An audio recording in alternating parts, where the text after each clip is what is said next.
As the night draws in and the fire blazes on the hearth, we warn the children by telling them stories. The Three Little Pigs warns them always to use solid construction materials.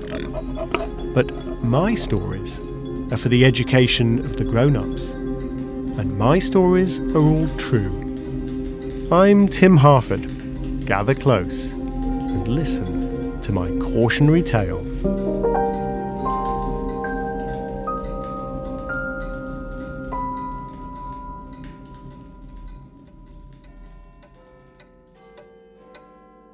It was just before lunchtime, on the 14th of October 1929, when Christopher Birdwood Thompson stood up from his desk, donned his stiff Homburg hat, adding a little more to his imposing height of 6 feet 5 inches, and walked briskly up the stairs to the roof terrace. Lord Thompson worked on Whitehall, the street at the heart of the British government. To his left, Downing Street, the official residence of the Prime Minister. To his right, the Houses of Parliament. But he wasn't looking left or right. Like everyone else in London that day, he was looking straight up. Cruising low over Whitehall was the largest aircraft the world had ever seen. It was a long, slim silver teardrop, an airship. It was enormous, 735 feet long, the size of a large Manhattan skyscraper lying on its side, hovering right over their heads. It was a glimpse, Lord Thompson liked to say, of the future. The vast airship had slowed to a leisurely 40 miles an hour to allow the crowd a better view. People gathered on the Thames embankment. The Prince of Wales, the future King Edward VIII, flew his biplane up to take a look. He would have been able to read in clear black letters near the airship's nose its utilitarian name, R101. It must have been quite a moment for Lord Thompson. Lord Thompson was the British Secretary of State for Air, and if not for his bold ideas, this remarkable ship would never have existed. I do very often have a sort of vision as to what aviation will be in the future. And I can foresee the time when noble lords will travel in gliders with light engines, winging their way westward along the valley of the Thames, northward to Scotland, and southwards to Hampshire, Berkshire, and Kent. On their way, they will need to rest. Perhaps they may call in at one of these giant airships, floating serene and safe, high up and far removed from terrestrial dirt and noise. It was a vision indeed. The R101, accordingly, was designed as a luxurious floating hotel, a hotel that would swiftly carry men like Lord Thompson to the furthest corners of the British Empire. But the R101 had a rival. When he commissioned the R101, Lord Thompson had proposed a competition between two teams of airship designers. A private company, Vickers, would build the R100. Lord Thompson's Air Ministry would design and build its own ship, the R101. The Air Ministry, of course, would be the one to adjudicate which of the two airships was best. Lord Thompson had argued his case in a cabinet meeting. These arrangements will promote a spirit of friendly emulation. Come off it! What you mean is bloody competition. That competition came to represent more than a clash between two teams. Rather absurdly, it came to symbolise a struggle for supremacy between the two contrasting economic systems. The press quickly caught on to the idea of this contest, dubbing the R100 the capitalist airship and the R101 the socialist airship. Lord Thompson affectionately called them my children, although he certainly had a favourite child. He once said, "The R100 brought me pleasure. I hope that the R101 will bring me joy." But the sibling rivalry would be less than friendly. In fact, it would be deadly. We're sometimes told that competition is good, it raises everyone's game, it brings out the best in us. But sometimes competition leads to tragedy. You're listening to another cautionary tale.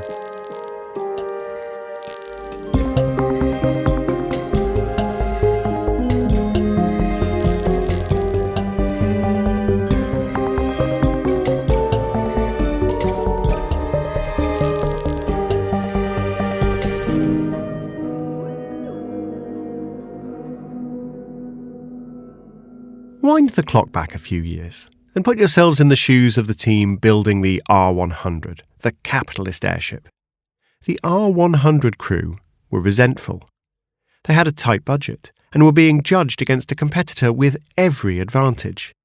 Their rivals had more money and better facilities to build the R101 at the Royal Airship Works, just north of London.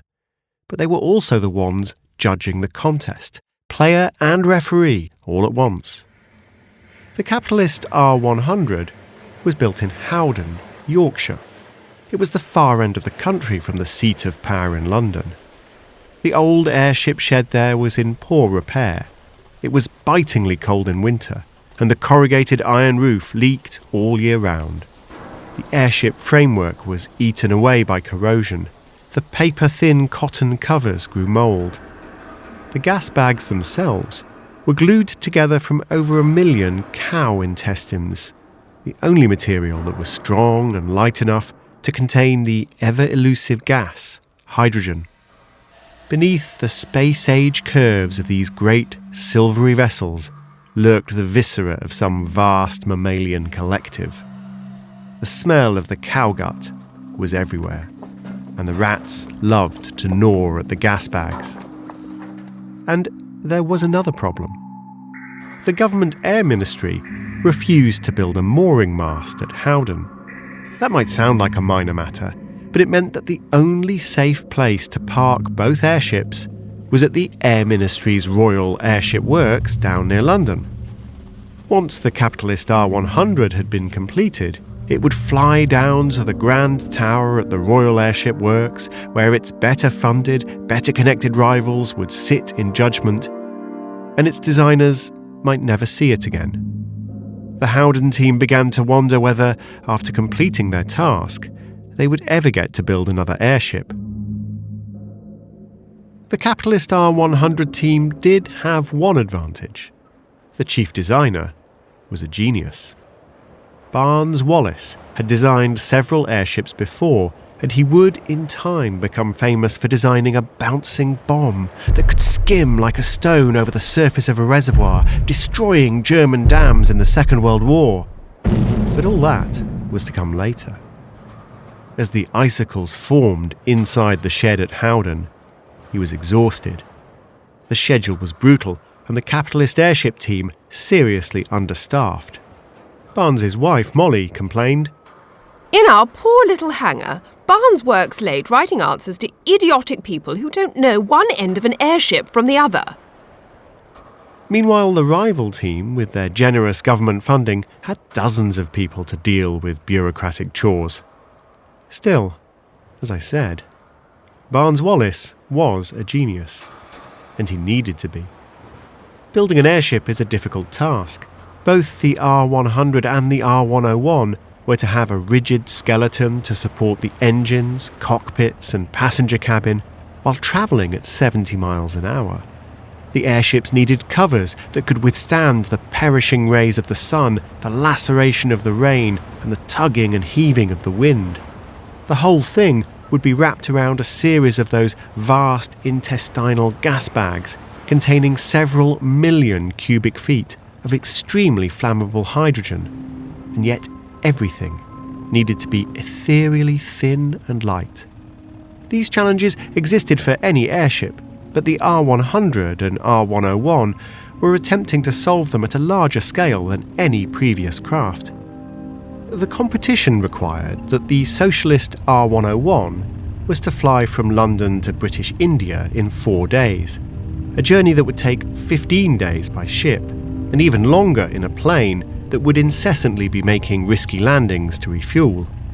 The capitalist R100 was to fly from London to Canada and back. In the 1920s, these long-haul missions were the equivalent of putting a man on the moon.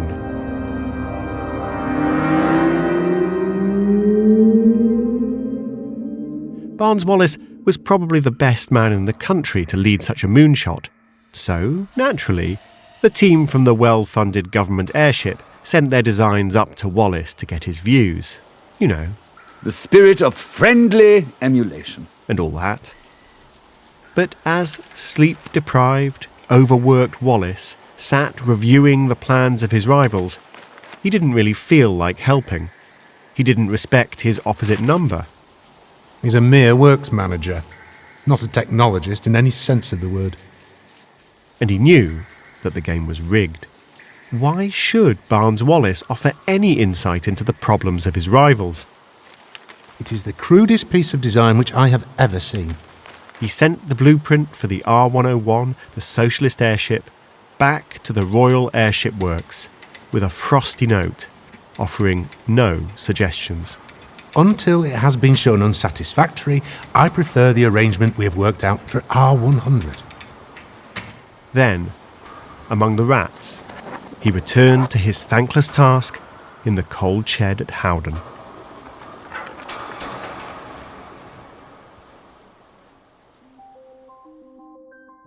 There's nothing inherently wrong with competition.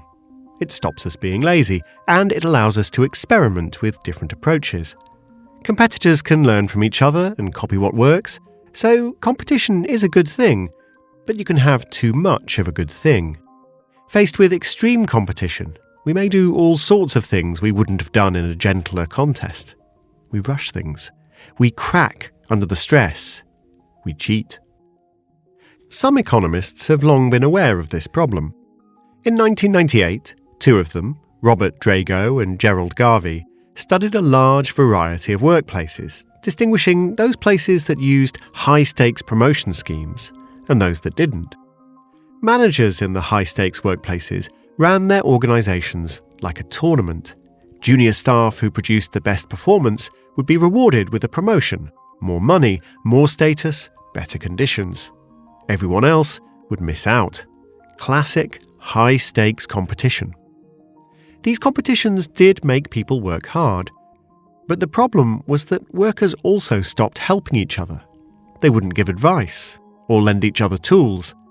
Why should they? The promotion tournament had turned the workplace into a cutthroat competition. If you helped a colleague, you were helping a rival. You were sabotaging your own chances of success. Drago and Garvey's work perfectly described the psychology of the UK's great airship competition. It was clear to the capitalist R100 team that if they lost the competition, they were all out of a job. What's more, the competition seemed pretty skewed to them.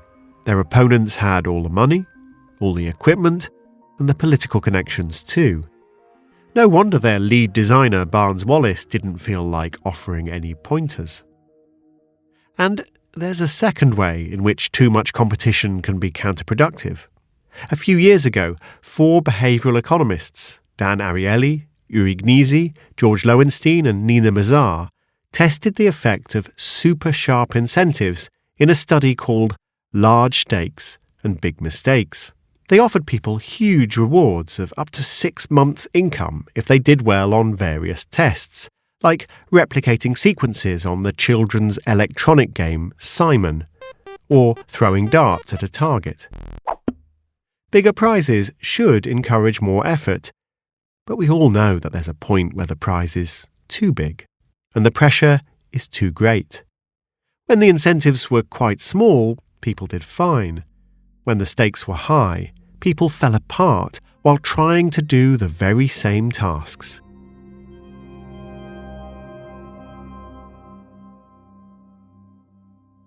So let's sit alongside the fat cats at the Royal Airship Works, overstaffed, overfunded, and working on the socialist airship, the R101, with the close attention and personal support of the Air Minister himself, Lord Thomson.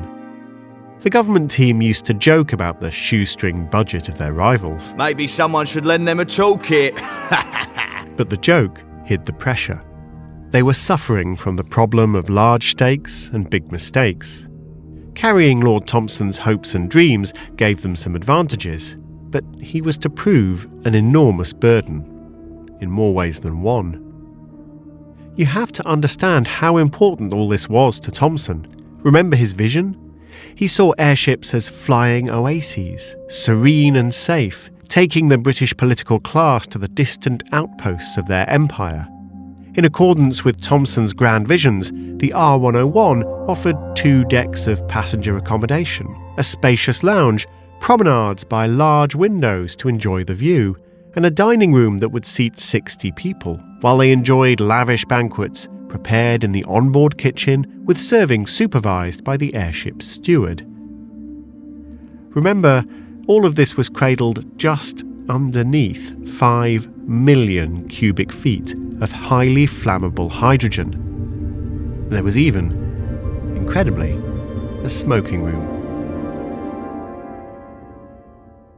All this luxury was a bit ironic for an airship that was supposed to demonstrate the virtues of socialist engineering. But more worryingly, in an experimental ship, these flourishes suggested some serious mission creep. The socialist R101 was over-engineered, over-designed, over-specified, and overweight, leaving no leeway for spare fuel, cargo, or passengers. The first officer of the R101 could see problems ahead. His name was Noel Atherstone, and he'd been at the helm that glorious day when it flew out over London. He was a tough, analytical man who hoped to captain his own airship one day. But having survived 2 airship crashes in the First World War, he was clear-eyed about the risks. Every crewman is to carry a knife at his belt. Trust me, if you want to survive an airship crash, you cut your way out, and you do it fast. Noel Atherstone knew trouble when he saw it. There's no use in talking of flying to India with only one stop for refuelling. Put that much diesel in the tanks, and it will never get off the ground. Atherstone's diaries reveal his concerns. It's a grossly unfair schedule, with impossible tasks, all carried out in a mad rush and panic. But still, Lord Thomson increased the pressure. He gave a speech in which he invited 100 members of Parliament for a ride on the R101. It's a cheap, vulgar stunt and an absolutely unjustifiable risk. Wasn't the R101 supposed to be an experimental aircraft? It was a huge distraction from the rigorous programme of test flights Atherstone wanted to conduct. The ship has not finished her trials, has not got a certificate of airworthiness, and has not got enough lift to cart 12 tons of humans about with any degree of safety. And there was something else that appalled First Officer Atherstone. In order to create enough lifting capacity for 100 politicians and their dinner, the R101 crew had been ordered to remove all the parachutes. Remember the research that showed that large stakes led to big mistakes? Lord Thomson was raising the stakes at every opportunity. Mistakes would follow. In the end, the R101 crew decided that the weather was too bad to allow the grand demonstration, and the 100 VIPs had dinner on board a stationary R101. That display of caution displeased Lord Thomson. I was hoping for a free breeze so that it could show off its capabilities. The R101 is an all-weather craft. It really wasn't. But who wanted to tell that to Lord Thomson? The R101 team grew desperate about the lack of lift. In preparation for the all-important flights to India, they expanded the hydrogen gas bags, which gave more lift, but also meant that those fragile cow intestine gas bags were chafing against the bolts of the airship frame. The team even decided to saw the entire airship apart, insert a new central section with extra gas bags, and stitch it all together again. This Frankenship was 777 feet long, faster and with more lift. But could it safely fly?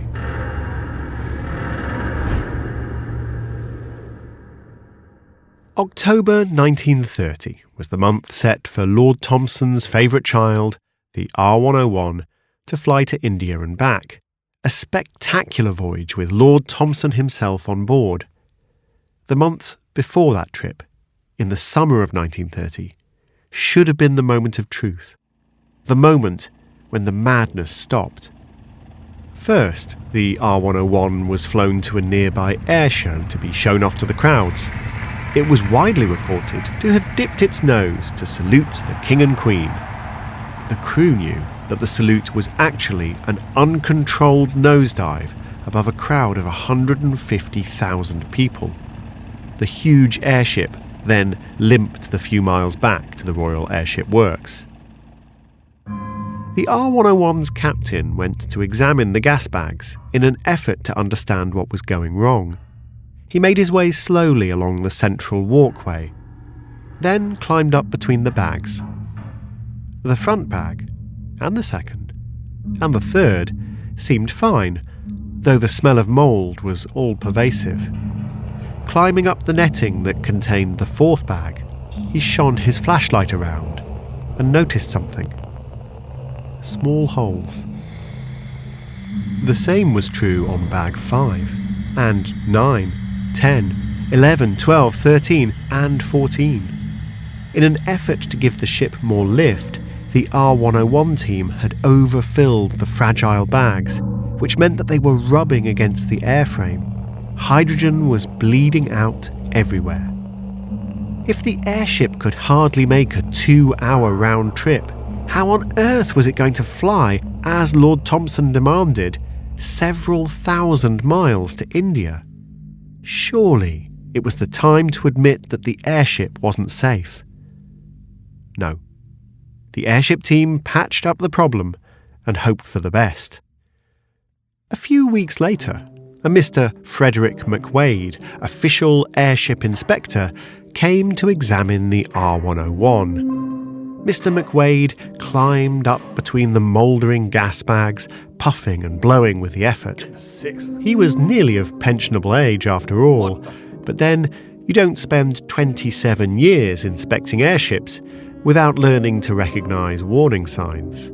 Absolutely ridiculous. He peered closely at the repaired gas bags. This is a death trap. Could the patch-up job really be trusted to hold? Seen such a thing. How many hours of flight before it failed?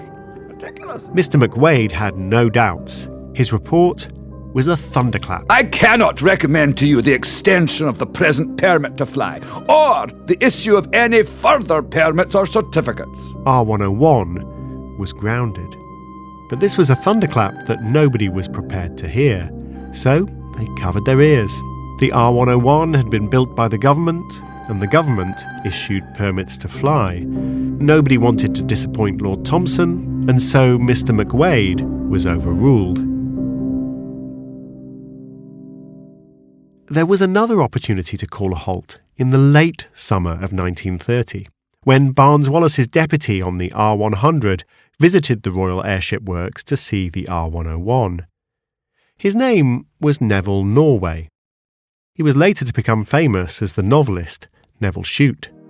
Neville Shute Norway was mightily impressed by the appearance of his bitter rival, the R101. She is an amazing piece of work.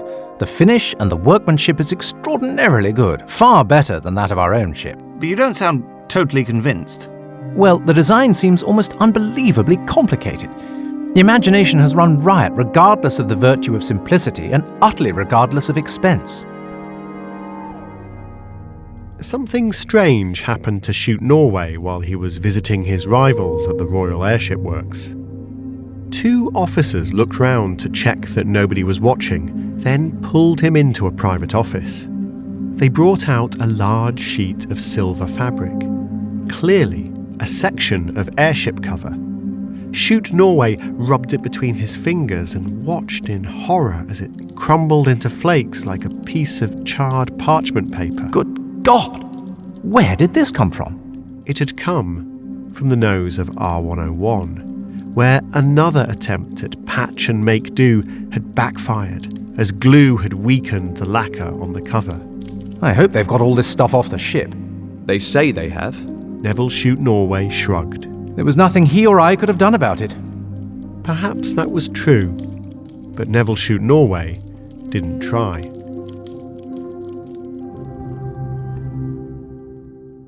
Before the capitalist R100's flight to Canada, the government R101 team had suggested that perhaps these long, dangerous flights might be postponed to allow for further testing. If they'd been able to be more honest, if they'd been under less competitive pressure, they might have begged, "Dear God, please don't make us fly to India. Our airship is a death trap." But they didn't.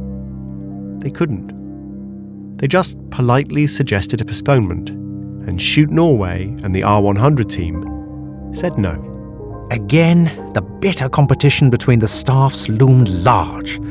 Perhaps if we had realised at the time how very, very bad that ship was, how real the danger of complete disaster if they started for India, we might have taken a different attitude to this approach. I wonder, if the underfunded R100 team were to keep their jobs, Ours must be the organisation to carry on the work, and they must give up. but could they give up? Lord Thompson had been pressuring the Royal Airship Works to stick to the schedule for the R101. With the government of India preparing to receive him, a low-key experiment had turned into a grand diplomatic mission. The Imperial Conference had convened in London. This 45-day summit, including the leaders of nations as far apart as Canada, India and New Zealand, was held every 4 years. Travel took so long that it was impractical to meet more often. So, Lord Thompson had a spectacular stunt in mind. Having greeted the visitors at the conference, he would fly to India and back again in plenty of time for the end of the proceedings, fully rested after floating on a bubble of air. His triumphant speech would present his plans for a fleet of airships to link together the world. Large stakes indeed. I must insist on the program for the Indian flight being adhered to, as I have made my plans accordingly. Some of the R101 team begged their bosses to speak to Lord Thompson about delaying the flight, but they refused. His lordship had made his plans accordingly.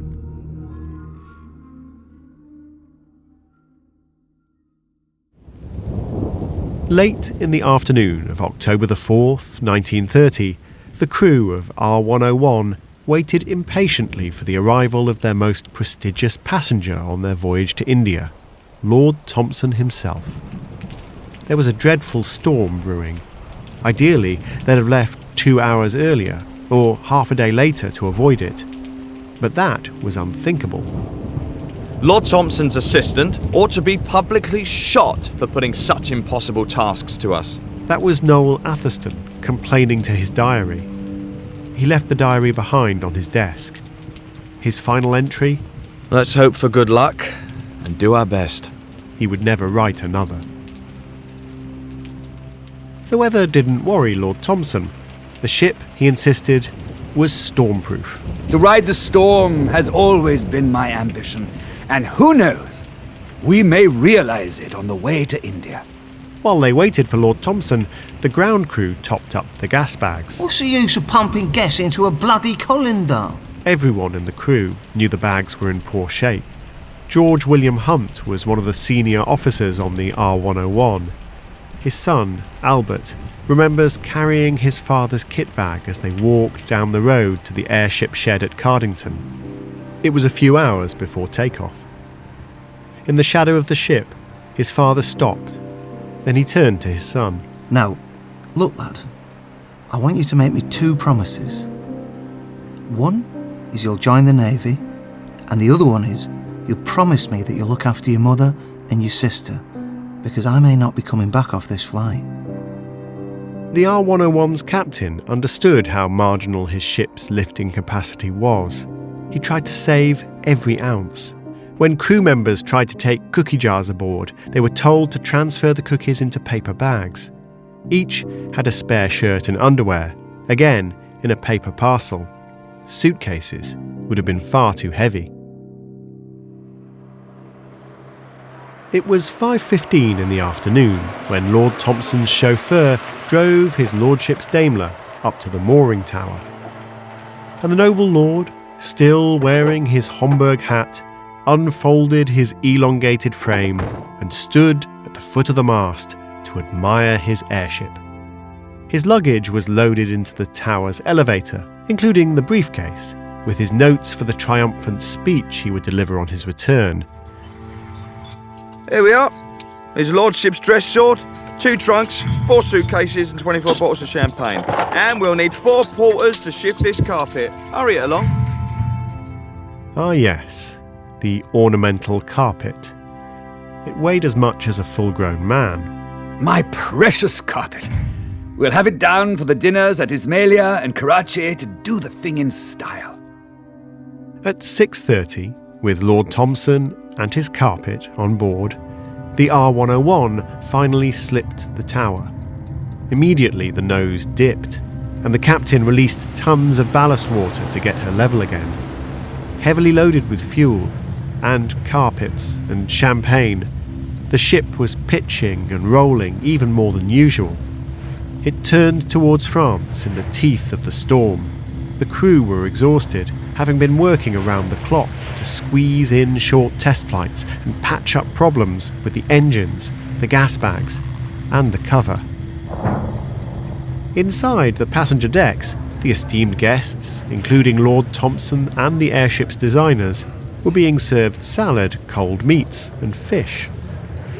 3 hours into the flight, the R101 crossed the English coast and chugged out over the sea towards France. The passengers chatted, smoked, and listened to music before making their way to their beds. They didn't realise quite how low over the waves the airship had dropped. It was sagging under the weight of the rain soaking into the cover. The shattered crew kept trying to lift up her nose, get her to show a bit of pride in the face of the storm. All the while, the ship was barely making progress. At 2 o'clock in the morning, there was a change of watch.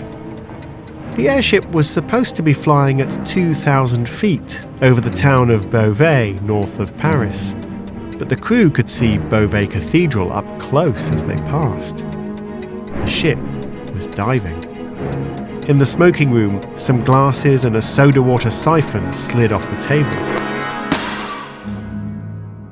Down on the ground, despite the late hour and the rain, a Monsieur Alfred Roubaix was out hoping to bag some rabbits for Sunday lunch. As the titanic ship loomed down out of the low clouds, he gazed in horror. Far bigger than the Cathedral of Beauvais, the R101 was moving slowly forward, her nose down, as though she had given up and just wanted to be allowed to rest. Her thin, wet, fragile front cover had almost certainly ripped under the incessant winds, exposing the perforated hydrogen gas bags to the direct force of the storm. The airship briefly pulled out of its dive, a final show of defiance. Then she dipped again. We're down, lads! At 2:08, R101 gently nosedived into a forest near Beauvais, the dark branches tearing into her skin. She was travelling at no more than 15 miles an hour. The passengers would have felt an impact like falling off a bicycle. But no bicycle carries 5 million cubic feet of hydrogen. A single spark, and the darkness of the forest was banished by an instant hellish blaze. Alfred Roubaix was the only witness. I heard the people in the wreckage crying for help. I was 100 yards away, and the heat it was awful. So I ran as hard as I could away from that place. Just 8 men managed to get out. Among the 48 victims of the crash were First Officer Noel Atherstone, who'd repeatedly called for the flight to be postponed, the entire design team of the R101, and the boss of them all, Christopher Birdwood Thompson. The competition was over. R101, the serene hope of the future, had lost. As Neville Shute Norway later wrote. If the Cabinet Committee wanted competition, they'd got it, with a vengeance. But I wouldn't say that it was healthy. There was an inquiry, but nobody from the rival R100 team was asked to give evidence. Even in tragedy, the bitterness of the contest remained. But of course, after the R101 crashed, the R100 never flew again. It was sawn up, bulldozed, and sold for scrap. There are some competitions, then, that everybody loses.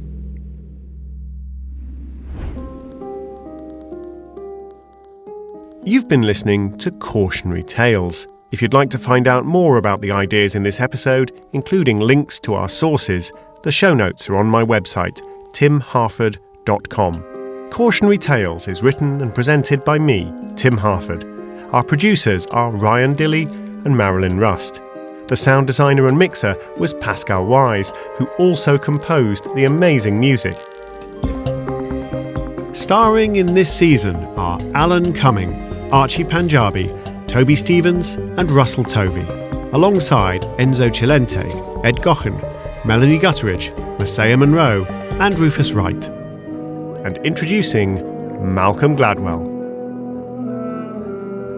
Thanks to the team at Pushkin Industries, Julia Barton, Heather Fain, Mia LaBelle, Carly Migliori, Jacob Weisberg, and of course, the mighty Malcolm Gladwell. And thanks to my colleagues at the Financial Times.